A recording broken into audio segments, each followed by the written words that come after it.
Halo guys, selamat datang di channel aku. Makasih buat kalian-kalian yang udah klik video ini ya. Karena aku yakin kalian juga penonton baru dan aku juga baru bangun channel ini. Perkenalkan aku Tiwi Eleven ya, kalian bisa panggil aku Tiwi. Di hari ini aku bakal bahas kisah kriminal tentang seorang nenek-nenek tua ya. Kalian gak habis pikir kan, kayak lo udah tua nek, bukannya lo udah tobat, lo malah menjadi-jadi gitu kan. Ya kayak aneh gitu ya, tapi ini adalah kisah yang sangat sadis ya, karena dia ini mirip dengan Jack the Ripper, dimana dia adalah pembunuh berantai dari ya, kalian pasti tahu lah ya, ya kan, mungkin kalian pernah dengar. Jadi nenek ini juga disebut-sebut sebagai Granny Ripper karena mirip dengan Jack the Ripper. Oke, gak usah lama-lama, kita apa sih kalau orang pidato tuh ngomongnya muka dimah gitu ya kan, gak usah lama-lama di depan, kita langsung aja ke dalam kisahnya si nenek tua yang sadis ini. Oke, gas. Oke teman-teman, malam ini aku bakal bawain satu kisah kriminal yang kita sebut dengan Granny Ripper ya. Si nenek ini bernama Tamara Samsonov, atau nama lengkapnya itu Tamara Mitrovanovna Samsonova, yang dimana nenek ini lahir pada tanggal 25 April tahun 1947 di kota Uzur, Rusia. Nah, nenek ini pindah ke kota Moskow untuk kuliah ya. Dia merantau ke sana dan berkuliah di Moscow State Linguistic University dengan tahun lulus di tahun 1971. Setelah dia lulus kuliah ini, dia merantau lagi nih. Dia merantau di kota Saint Petersburg, Rusia juga, dan bertemu dengan seorang laki-laki bernama Alexis Samsonova, yang dimana laki-laki ini akhirnya menjadi pasangan hidupnya ya, jadi suami dari si nenek Tamara Samsonov. Nah, setelah menikah, mereka tuh sibuk masing-masing guys ya. Si Tamara Samsonov sibuk dengan pekerjaannya sebagai seorang agen wisata dan juga karyawan di salah satu hotel bintang 5 gitu. Dan si suaminya ini, si Alexis ini, bekerja sebagai seorang insinyur.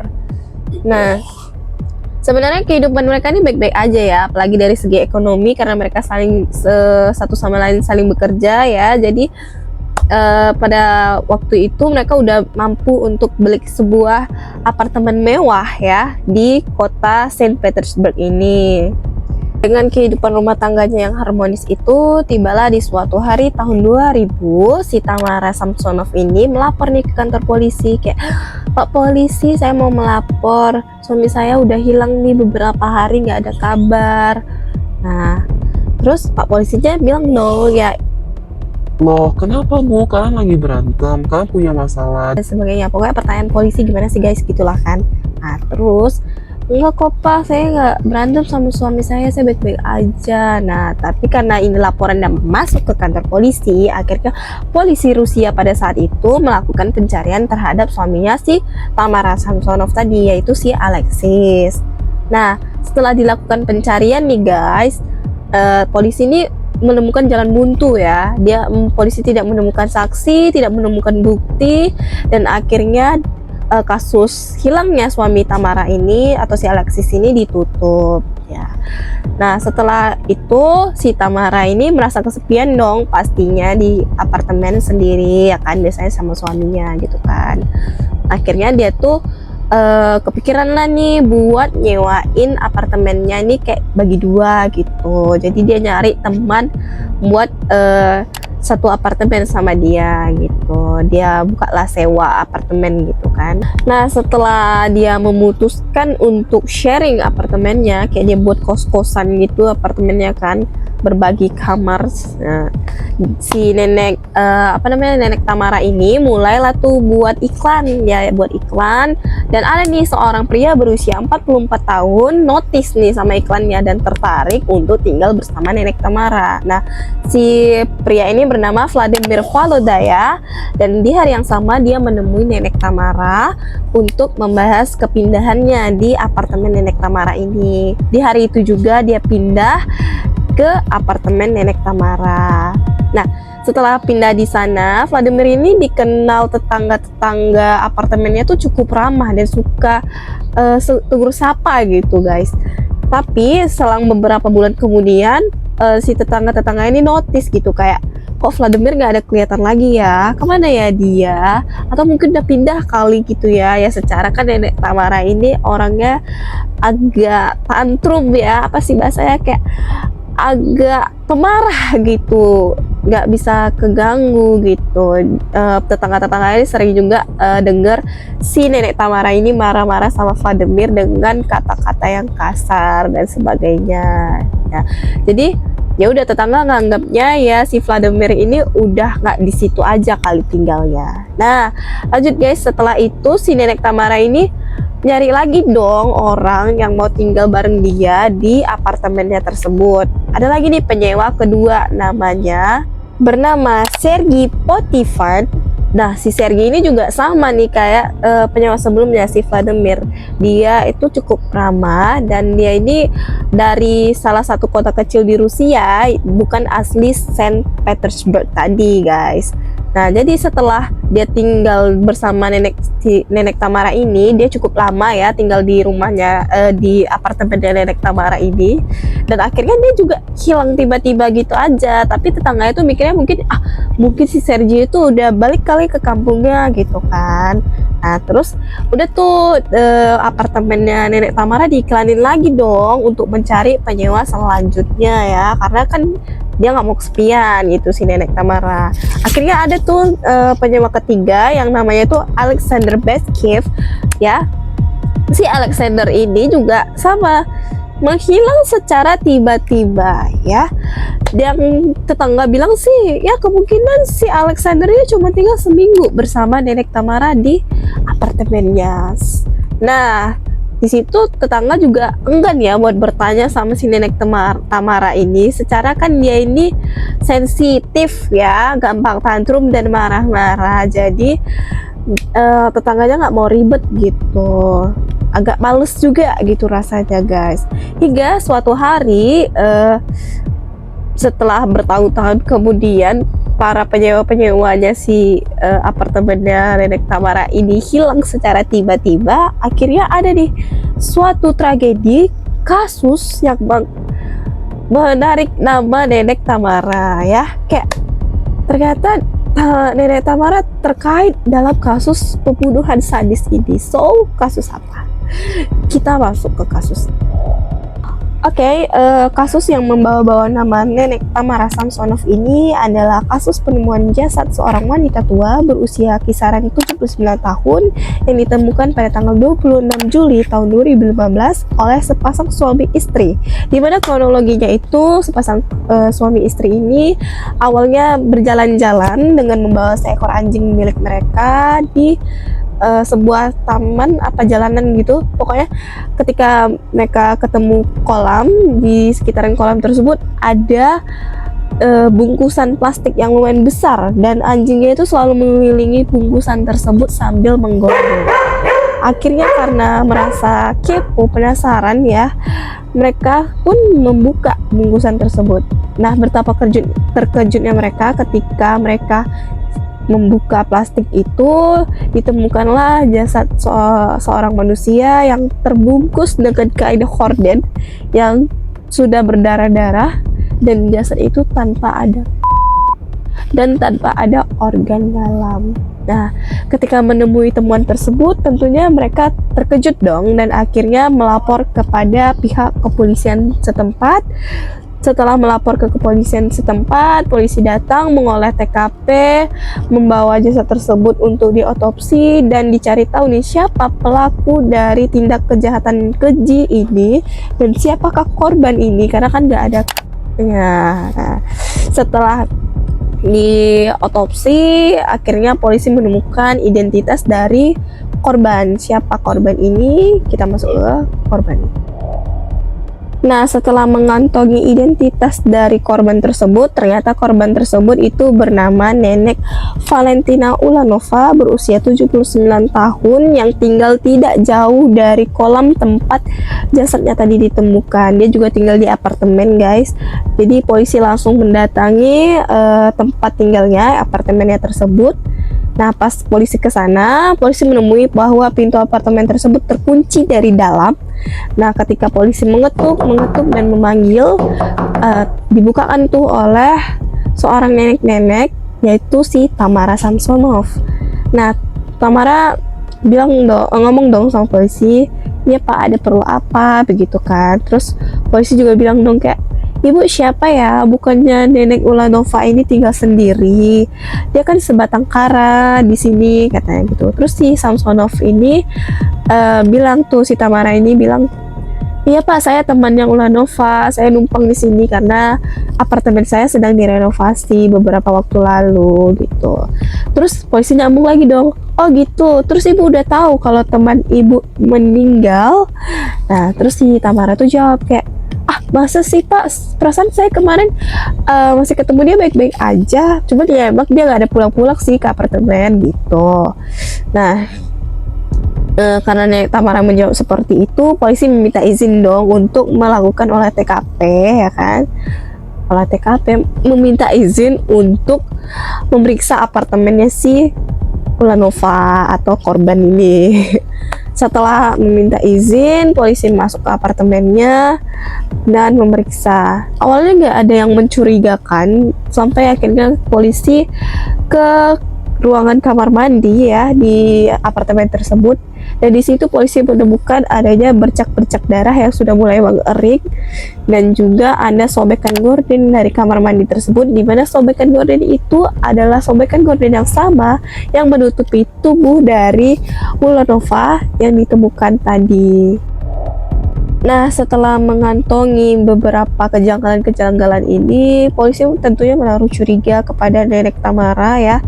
Polisi berpikir, apakah mungkin nenek-nenek tua ini masih mampu untuk melakukan hal keji seperti ini gitu. Kayaknya nggak mungkin, tapi polisi tetap membawa Nenek Tamara ini ke kantor kepolisian karena untuk dimintai keterangan. Nah, setelah di kantor kepolisian, Nenek Tamara itu tetap memberikan pernyataan yang sama bahwa dia tidak tahu menahu tentang Nenek Ulanova tersebut, kenapa dia bisa meninggal dan sebagainya. Nah, Nenek Tamara ini kan pengakuannya tetap sama ya, dia tidak tahu menahu tentang kematian Nenek Ulanova. Tapi polisi tetap gerak cepat ya, polisi akan tetap mencari tahu bukti-bukti yang ada tentang pembunuhan Nenek Ulanova ini. Akhirnya di hari yang sama, polisi menemukan rekaman CCTV bahwa Nenek Tamara sedang membawa plastik besar yang berisikan jasad dari Nenek Ulanova tersebut. Nah, dari CCTV tadi lah ditunjukkan kepada Nenek Tamara, "Nenek, ini apa? Ini apa?" begitu kan. Polisi kasih tahu gitu kan. Nah, terus akhirnya Tamara tidak bisa mengelak lagi dan mengakui kesalahannya dan menceritakan secara santai kronologi ia menghabisi Nenek Ulanova. Gimana kisahnya? Oh, serem banget coy.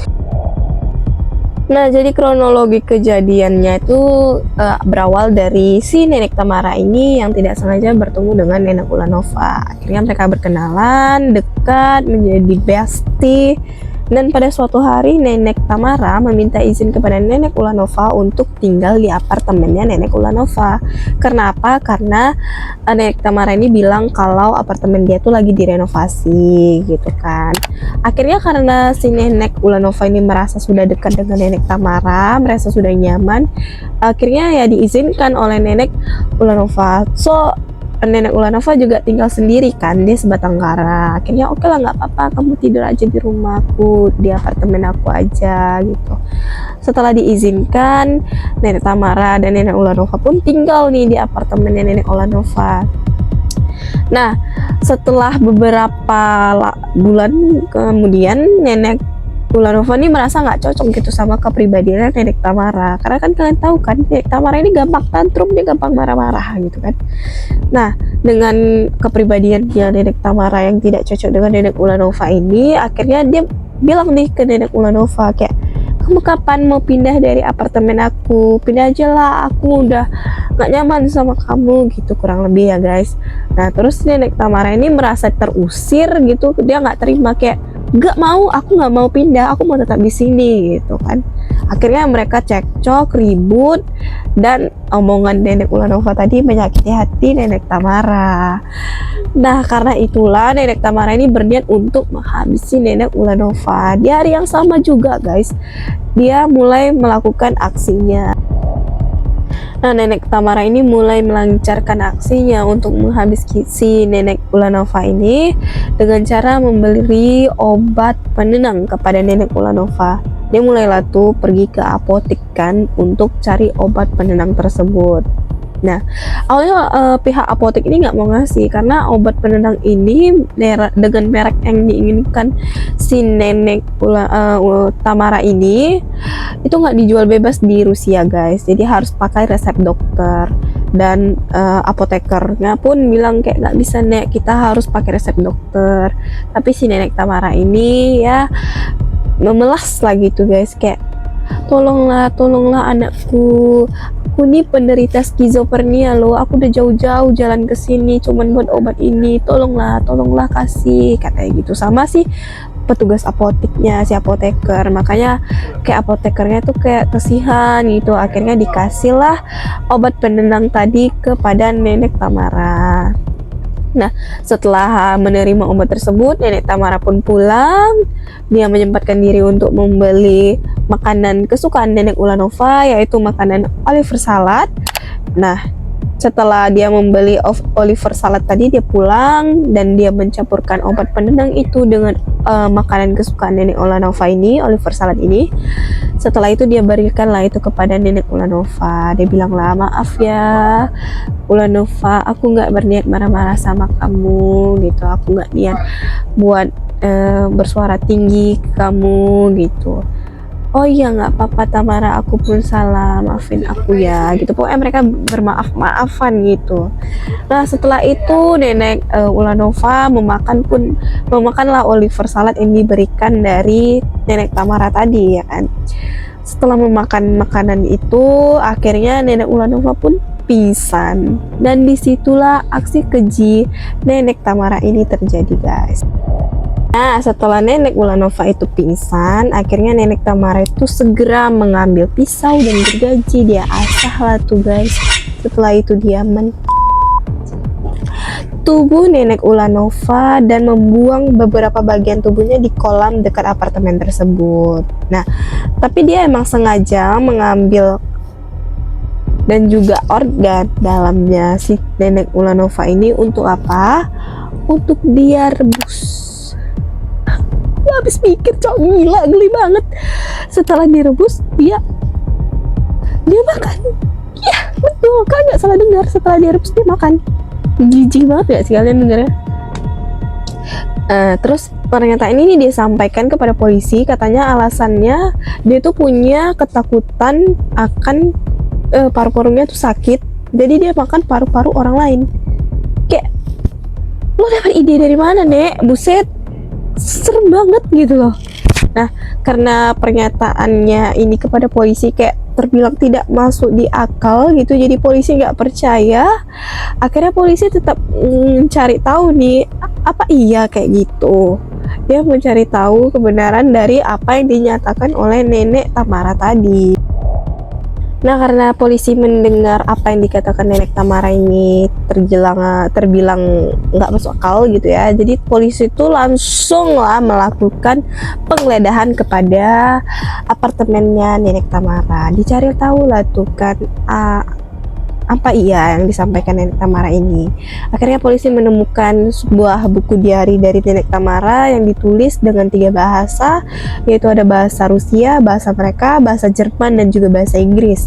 Ketika polisi menerjemahkan catatan dari diari tersebut, polisi menemukanlah bahwa nenek Tamara ini sudah menghabisi korbannya lebih dari 1 nenek Ulanova tadi. Tidak cuma nenek Ulanova, tapi tertulis beberapa nama di dalam buku diary tersebut yang kurang lebih itu di catatan polisi dicatat 14 korban. Tapi 14 korban ini namanya itu tidak dipublikasikan ya, termasuk diantaranya yaitu Vladimir, Sergi, dan juga Alexander. Siapa ini? Ya, roommate-nya, yaitu cowok-cowok yang tinggal sama nenek Tamara tadi, yang menyewa apartemen dia tadi, kalian ingat kan? Ya, itu dia. Tapi kalau si pihak kepolisian di nenek Tamara, dia tuh kayak ngelantur jawabnya guys. Tapi kalau dia ditanya tuh gimana kronologi nenek menghabisi korban-korban nenek, itu jelas banget dan sinkron dengan apa yang dia tuliskan di buku diarinya. Nah, setelah itu polisi tentunya terus menindaklanjuti kasus ini kan, sampai akhirnya ada nih 2 orang korban dari nenek Tamara yang selamat dan mereka memberikan kesaksian kepada polisi. Nah, apa dia kesaksiannya? Nah, saksi pertama yaitu bernama Vladimir, tapi ini bukan Vladimir yang meninggal di catatan diarinya si nenek Tamara ya. Ini bukan yang pertama tadi nyewa apartemennya, bukan. Nah, jadi Vladimir ini memberi kesaksian kepada kepolisian, katanya kalau dia pernah menyewa apartemennya Tamara juga, tapi waktu itu nggak terlalu lama, dia sempat juga diracun oleh nenek Tamara, tapi dia langsung ke rumah sakit. Nah, jadi dia nggak sempat pingsan sampai sama nenek Tamara. Nah, yang kedua itu ada Anna Bettelina, dimana Anna ini adalah teman apa kenalannya nenek Tamara gitu, yang waktu itu mereka berencana untuk pergi, namun karena satu dan lain hal Anna itu berhalangan sehingga janjiannya dengan nenek Tamara itu dibatalkan, dan akhirnya nenek Tamara ngamuk, marah, tantrum ya kan. Akhirnya nenek Tamara bilang tuh, awas kau ya, aku bakal bunuh kamu, aku akan mutilasi kamu, kayak gitu. Jadi ya itu meskipun cuma sesuatu omongan, tapi ya itu kayak apa ya, bisa menguatkan gitu nggak sih. Akhirnya setelah itu polisi pun menindaklanjuti nenek Tamara dan ditetapkanlah nenek Tamara sebagai tersangka pembunuhan nenek Ulanova dan sebagainya. Jadi akhirnya dia dipenjara guys. Tapi pas dia di penjara itu dia tuh kayak santai aja gitu loh guys. Bahkan ada di mana suatu momen dia tuh sedang diliput wartawan nih kan, dia masih sempat-sempatnya dada kiss by kayak berasa jadi artis papan atas seketika gitu loh. Wah, masih kayak nenek gila, emang serem banget loh ya. Nah, melihat reaksinya si nenek Tamara yang agak di luar nalar ya guys ya, polisi ini terus melakukan penyelidikan dan akhirnya menetapkan 2 motif yang mungkin dilakukan oleh nenek Tamara dengan kasusnya yang sekeji ini. Motif pertama, nenek Tamara itu sedang melakukan ritual ilmu hitam, di mana di apartemennya itu ditemukan adanya buku-buku spiritual ilmu hitam tersebut, dan beberapa diantaranya tuh udah dikoyak halamannya dan ditempelkan di buku catatan kriminal yang dia tulis di apartemennya itu, buku diarinya itu tadi ya. Nah, selain itu ada motif kedua, di mana diduga nenek Tamara ini ingin terkenal dengan jalur kriminal, yang dimana dia termotivasi dari seorang serial killer asal Rusia juga dengan nama Andrei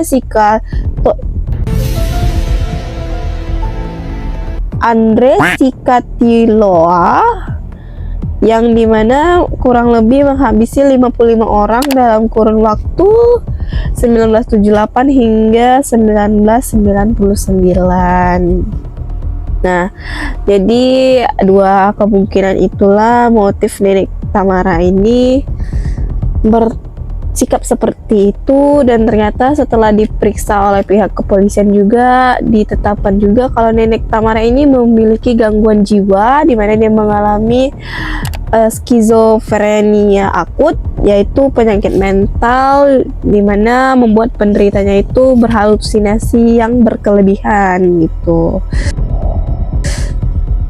Baik, mungkin segitu aja sih guys kisah kita hari ini. Semoga kita dapat mengambil pelajaran ya, hikmah dari kisah ini. Semoga tidak ada manusia-manusia keji lain yang akan mengulangi tindak kriminal yang semacam ini, karena ini sangat-sangat di luar pikiran kita gitu, di luar nalar banget ya. Semoga aja cukup sampai di sini kasus-kasus yang kayak gini ya guys.